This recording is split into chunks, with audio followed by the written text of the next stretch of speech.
Hello, what is up you guys, and welcome back to my channel. Chances are if you clicked on this video, you are planning a trip to Japan either this year, next year, sometime in the future. And I'm so excited to tell you that I have 10 of the best places that you cannot go to Japan without trying. I recently went to Japan. These are 10 of the most amazing things to do. Even if it's not your first time, even if it is your first time, these 10 places will blow you away. I'm going to be telling you some of my best tips for each location, what to do, when to go, some of the most amazing tips that I've learned now that I've been there, just to ensure that you have the best experience possible. Don't forget to like, comment, and subscribe to my channel and hit that notification so you get notified of when I will be posting next. I'm also always posting travel tips and travel itineraries, travel inspo on my Instagram and TikTok, so don't forget to follow me there. And without further ado, let's get started. Number one place to visit on my list is Tokyo Teamlab Planets. And it really is as amazing as it seems on Instagram. It is one of the most visited art installations in the entire world. And some tips before you go is that this place tends to get really crowded. The tickets are sold out all of the time, so make sure you book your tickets in advance. And if you can, I would go on a weekday. We went on a Wednesday and we also booked the earliest ticket possible, which I believe was 9 a.m.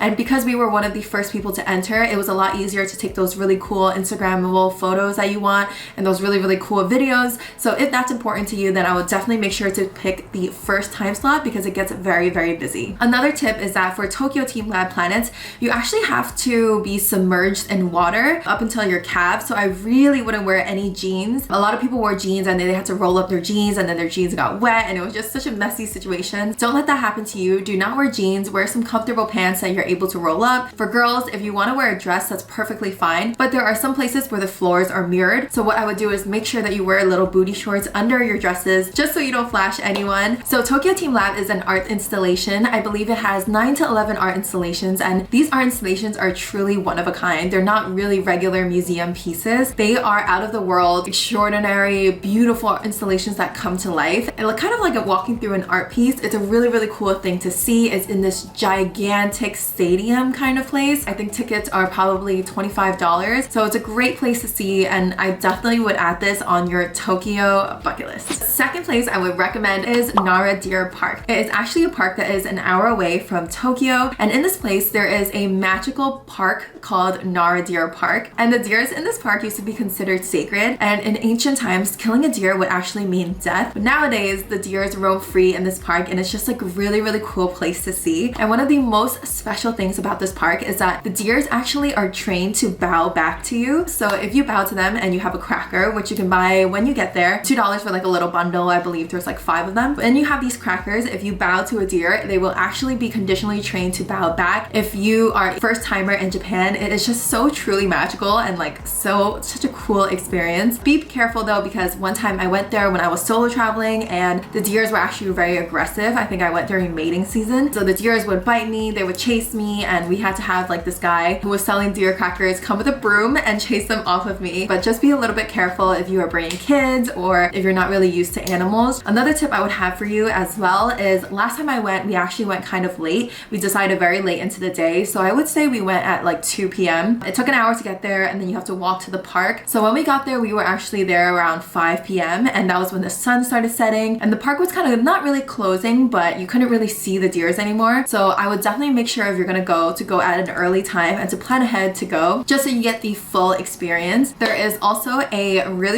cool viral mochi place there where you have these guys hitting the mochi and just spinning it, and it's really delicious. Definitely don't miss that when you're there as well. I will put the location right over here, but that is definitely another site not to miss when you are going to Nara Deer Park. Another place that you cannot go to Japan without trying is Tsukiji Outer Market. Now Tsukiji Outer Market is a fish market, and they have some of the freshest sushi that you will ever eat in your entire life. It's just so delicious. Like thinking about it, I'm just like, I can't even eat sushi in other places anymore because of this, but it is one of the most special places. I would eat there every single day if I could. A tip that I have for you guys is to make sure that you guys get there early. Definitely early bird catches a worm in places like this, but most of the places will actually close around noon because it is, I don't know, it's like it starts I would say at like 4 a.m. to like 8 a.m. I think 8 to 9 a.m. is like a really great time for you to go, and like the fish are more fresh in the morning because they are caught daily. So if you want to have the best experience possible, you will definitely have sushi in the morning, and it will be like a breakfast thing, but definitely go early in the morning. There are 2 restaurants that I would recommend. Number 1, I forgot the name, but I will put it over here. We actually tried 5 different types of uni here. It was freaking mind-blowing. It was amazing. It was one of the most magical experiences that I've had. I went with my boyfriend and he says this is the best restaurant he's ever had in his entire life. So if you're going to Tsukiji Fish Market, definitely go over here. Another restaurant that I have in mind is this sushi place. It was so delicious. There's only about 5 or 6 seats, but they had some of the freshest fatty tuna that I've ever had, and I've had a lot of sushi in my life. This was one of the best sushis I've ever had. So if you're visiting Tsukiji Fish Market, I would definitely recommend these 2 places. Before we move on to place number 4, I just wanted to let you guys know that I actually have released a Japan travel guide, and I have put my heart and soul into this Japan travel guide. It is the only guide you will ever need to go to Japan. It has 5-day itineraries. It has the best places to eat, things you need to do, the most picture perfect places that you need to go to. I even have this one page where I tell you a packing list, how to take the subway, like word for word, picture for picture, how you're able to take the subway. It has the most common Japanese phrases that you need to use. So if you're interested in getting this guide, their link is down below and you can just grab it. It is a PDF version, so you don't even need internet to use it. It is going to be so helpful for your trip and make things so much easier. But if not, let's move on to location number 4. Okay, now the 4th place is Harajuku Street. Now I've heard of Harajuku Street, but going there is such a different experience. It is such an adorable place. I really love it. If you're a thrift lover, you're going to love this place. I would describe Harajuku as kind of like the Soho of New York City. So there's a lot of thrift shops there. There's a lot of really good restaurants for you to eat at. There's also a lot of animal cafes, which is really, really cool. We went to a hedgehog cafe that was pretty cool and very unique experience. But Harajuku Street is known for having like really edgy pieces, really cool clothing pieces. And the people that go to Harajuku Street are some of the best dressed Japanese people you will ever see. They dress like anime characters. I've gone to Harajuku Street and seen girls just dressed like dolls, and then they will have this like clear book bag and there's nothing in their book bag. It's only dolls, and it's just like a really cool like Japanese experience. You really get to see Japanese street style in its finest. It's so creative. It's very cool. It's just a really like culturally immersive experience, I would say, just even walking down the street. And if you love shopping, you will definitely love this place. If you're a thrift lover, there are so many places where you can get really, really edgy and cool pieces. Throughout the years, it's really evolved into kind of like a fashion capital of Japan. A lot of teenagers go there as well, so you can really see like the youth of Japan. So definitely if you're into fashion, shopping, or just want to see the street style or the youth of Japan, I would definitely go to Harajuku Street. It's just a really, really cool street to go to. And yeah, definitely add that one to your list. And let's move on to number 5. 5th place is this standing sushi bar called Yogashi Standing Sushi Bar, and it's actually a chain, which is really, really cool. So you can find it in Shibuya and Shinjuku. You can find it in a lot of like the really popular cities. The thing is with this standing sushi bar as opposed to Tsukiji Fish Market is that Tsukiji Fish Market is a little bit out of the way. I would say it's kind of like an hour train ride away, so it's not super accessible all of the time. When you're like doing shopping or just hanging out on the street, you can't really just go to Tsukiji Fish Market because it kind of takes time to get there. But this standing sushi bar, when I tell you, I just went to Japan for a month and we ate this probably every other day. Like, this place had some of the freshest sushi I've ever eaten. It's a very no fuss, no muss kind of place. So you walk in and the sushi chef will greet you, and there's no chairs, so it's a standing sushi bar. It's very fast, quick and dirty, but not really dirty. And then basically they'll give you a menu and you point to whatever you want to eat, and then the sushi chef will just place it in front of you, and that's it. Afterwards, you will get a piece of paper which the sushi chef stamps. So he'll stamp like every single time you get like a piece of salmon or something like that, and then in the end you'll take your piece of paper and then you'll go and pay. And it is just one of the most delicious sushi experiences I've ever had. Definitely the highlights over there were scallop. I had the scallop piece. I have not stopped thinking about it. It was probably only like $1.50. It was so good, and their miso soup is also really, really, really good. I'm drooling thinking about it, but that is definitely number one place you guys have to go to. It has so many locations, so it's really easy to find. Just type this name in. Now, place number 6. This one's going to be very, very controversial, and I already know it's going to be. You guys let me know what you guys think in the comments. I already know that animal cruelty people are gonna come at me for this, but number 6 is this animal cafe, and this is not your average animal cafe. This is an owl cafe, and it is one of the coolest experiences I've ever had when I was in Japan. Not all of the owl cafes are the same though. I've actually been to 2. The second one that I've been to, which is this one, is actually a lot better than the first one, but this owl cafe is so cool. Make sure you book your seats in advance because they are limited seating, and you can buy tickets online, but you definitely have to buy tickets because we actually just walked in and they couldn't take us at that time, so we actually had to leave and then buy a ticket and then come back. But essentially when you go to this owl cafe, I know a lot of people are going to be upset about this, but I actually think the owls are actually really well taken care of. There are so many owls there. There's probably like 20 or 30 owls. Once you walk in, like they play classical music for the owls to kind of calm them down, and like they just play really good music for them, and you have to be really, really quiet. You can't just like touch the animals. You have to have like a guard there who like helps you touch the animals, but you're able to put them on your arm. You're able to take a quick picture with them. Japan is one of the only places in the world where it's actually legal to have a owl as a pet, and the word owl in Japan actually means good luck. So these are some of the coolest owls that you will ever see. It was just such a magical experience. It was so much fun. We saw people put the owls on their head, so me and my boyfriend were like, oh my god, we want to put the owls on our heads. We put the owls on our heads, and the owls took a shit on our heads at the same exact time, and it was so funny. But we weren't mad or anything. We just thought it was like such a fun and cool experience. And in the end, they actually send you your picture. They print out your picture for you, so you get to keep your picture as like a good little memory. And it is one of the coolest places I've ever been to. I know a lot of people are going to be against this, but I honestly just think it was such a cool experience, and I really recommend seeing the owls. Now we're going to move on to places that are not necessarily in Tokyo, but they're still in Japan. And starting with number 6 is going to be in Osaka, which is Universal Studios of Japan. It was a really, really cool place, honestly, especially Nintendo World, but there are a lot of things that come with that I wish that I knew before. So before I get into that, I just want to tell you a little bit about Universal Studios. Tickets weren't super expensive. I believe they were probably $65 to $80. And it is just a magical place to really, really visit. If you're a Disney person or someone who really likes amusement parks, and you can take the train there, so it's very easy and accessible to get there. Plus, I definitely recommend paying Osaka a visit. It is probably a 2-3 hour bullet speed train ride away from Tokyo. If you have more than a week in Japan, I would definitely recommend going to Osaka and definitely checking it out. Now, some tips for Universal before you go. Tip number 1 is that even though we went to Japan in a very non-touristy time, it was kind of low season for Japan, this park was packed, and we went on a Wednesday, so definitely keep that in mind. Make sure you go on a Wednesday or just like a low season day, because it gets so packed in there. All of the rides were at least 1 to 3 hours long as for wait time, and it was just, I don't know, sometimes it didn't feel like it was that worth it because we would spend like an hour and a half waiting on a 1-minute ride. So definitely keep that in mind, but I still think it's a very, very cool place to go. Second thing that you need to know before going to Universal Studios is that you should definitely eat before you go. We tried to get lunch at Universal Studios, and even if we wanted to eat at a restaurant, it was a 90-minute wait time. We were absolutely starving, and it was just so crazy. We even considered leaving the park.